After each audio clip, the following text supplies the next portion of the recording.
Concerne le logement, le gouvernement annonce un premier décret pour bloquer les loyers au moment de la relocation. Alors, est-ce le début d'un changement de logique? Jusqu'où ira-t-il? On va s'y arrêter ce soir. D'abord, que signifie précisément cette mesure? Caroline Sins, Bruno Giraudon avec notre bureau à Nice. C'est une mesure d'urgence que la ministre du Logement a annoncée aujourd'hui. Pour freiner la hausse immodérée des loyers, elle veut encadrer l'augmentation des prix. Le dispositif immédiat va empêcher les loyers d'augmenter de manière trop importante entre deux locations. Désormais, lors d'un changement de locataire, les propriétaires ne pourront plus augmenter librement leur loyer. Seule hausse possible pour eux, celle que tous les locataires en place connaissent déjà, l'indice de revalorisation des loyers. Cette IRL, indexée sur le pouvoir d'achat, est de 2,2% actuellement. Cette réforme touchera toutes les zones à loyer excessif en France, c'est-à-dire toutes les villes de plus de 250 000 habitants et quelques régions particulières comme l'Île-de-France, la Côte d'Azur ou la Corse. À Paris, les loyers à la relocation ont augmenté de 50% en 10 ans. Des prix prohibitifs pour cette femme. Malgré ses 3 000 € de salaire, elle vit dans 18 mètres carrés et a du mal à trouver plus grand. On paye son loyer, on paye ses impôts pour ne pas avoir de problème et on ne vit pas à côté, quoi. Vous seriez pour le blocage des loyers? Bien sûr, il faut le bloquer, il faut les réduire surtout. Surtout à Paris.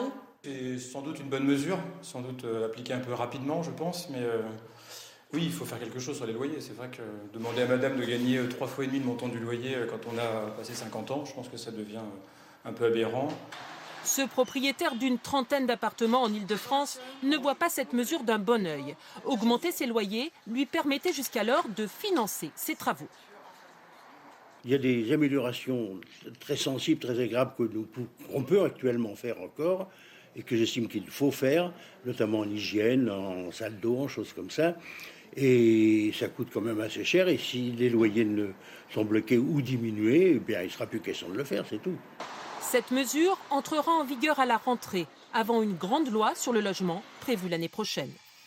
Précisément, ce décret n'est qu'une première étape. La loi verra le jour à l'automne ou effectivement l'année prochaine. Alors, liberté des prix ou blocage, ce sont deux méthodes, deux conceptions opposées de la politique du logement.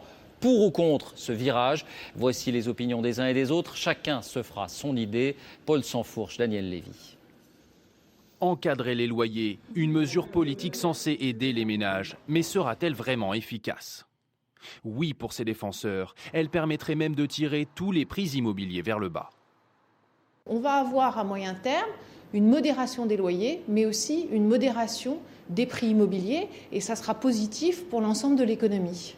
Non pour ses détracteurs, car selon eux, c'est surtout le manque de logement qui fait gonfler les prix.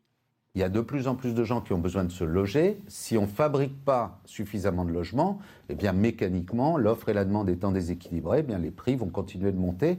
Et donc la position du gouvernement n'est pas durable. Le risque d'une telle mesure n'est-il pas de montrer du doigt les propriétaires?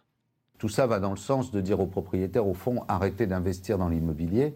Ça ne sert à rien. Ni le pays ne vous en est reconnaissant, ni les locataires trouvent que vous jouez le jeu. Ces dernières années, les aides en faveur de l'immobilier ont été nombreuses. Il y a eu de nombreuses aides fiscales, comme par exemple l'aide Cellier, et ça s'est traduit par une explosion des prix. Alors le logement est-il un marché comme les autres, ou à l'image de la santé, un secteur où l'État doit intervenir? À partir du moment où c'est un marché libre, eh bien c'est un marché économique comme les autres. Et la seule façon de le réguler, c'est d'augmenter l'offre de façon à ce que la demande puisse dire bien voilà, moi j'ai la possibilité de choisir 3 logements, ben je choisis le moins cher. Le marché du logement n'est pas un marché comme les autres, puisqu'il y a un délai très très important entre le moment où on décide de construire un immeuble et le moment où on emménage dans cet immeuble. Donc il faut absolument réguler le marché de l'immobilier pour que l'offre et la demande soient à peu près équivalentes. Des positions divergentes qui risquent de s'exprimer tôt ou tard dans le débat politique. Et pour refermer ce chapitre consacré au logement, voici l'exemple néerlandais. Là-bas, face au manque d'appartements, une nouvelle offre s'est développée, occuper les bureaux. Reportage François Baudonnet, Frédéric Furnemont. Chaque fois qu'elle rentre chez elle, cette jeune femme vit un conte de fées.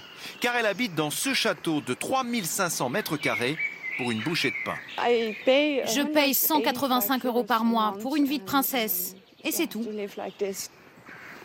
La bâtisse et le parc sont en vente depuis plusieurs années. Voilà, c'est ma salle à manger. Vous voyez comme elle est grande? Je l'adore. Dans cette pièce, je sens vraiment que je suis dans un château. Si elle n'habitait pas ici, la demeure risquerait d'être squattée, vandalisée. Plus qu'une simple locataire, Babs est donc la gardienne des lieux.